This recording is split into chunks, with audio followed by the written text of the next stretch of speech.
ati urumuri rw'amahoro ni maka indongozi zose zishobore gushikirwa.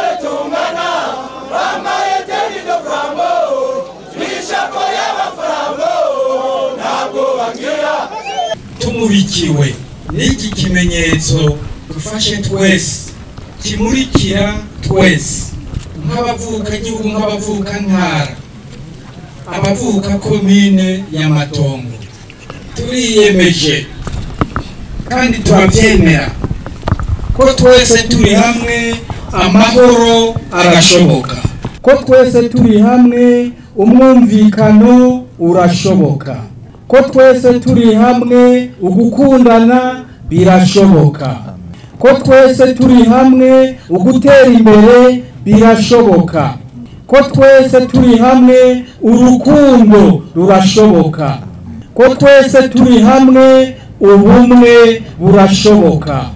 Tumurikiwe n'iki kimenyetso, ikimenyetso c'abarundi, ikimenyetso c'abavuka gihugu bose b'u Burundi, ikimenyetso c'abavuka ntara, intara ya Butanyerera n'izindi, nk'abavuka gihugu, nk'abavuka komine, inkomine ya Matongo n'izindi. Iki kimenyetso kitubere engagement, kitubere ukwiyemeza ko yambona kazoza 2040-2060 Imana itugiye imbere, Imana idufashije, ijya mbona kazoza tuzoyishikira twese mu bumwe, twese dufatanye mu nda. Imana ibahezagire, duhezagire twese, ihezagire u Burundi. Amen.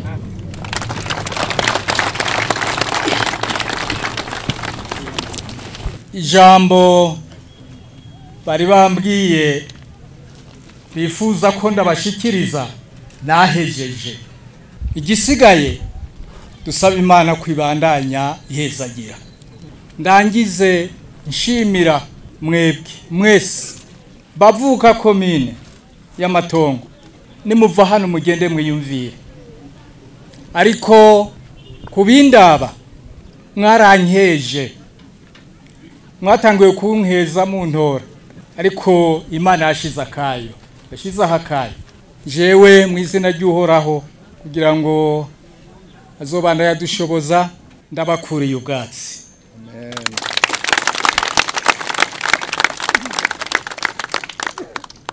Ariko cyane cyane muze mubandanye mudusengera, kuko igihe dusigaranye ni gitoyi, kugira ngo yambona akazoza 2040-2060 cyane cyane ya 40 hasi imyaka 14 hafi n'amezi 3 cankane.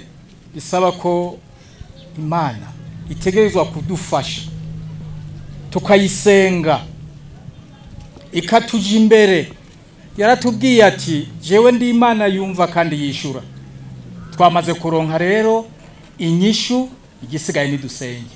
Mwese turabaragije, Uhoraho abandanya bagirire neza, Imana ibahezagire mwese.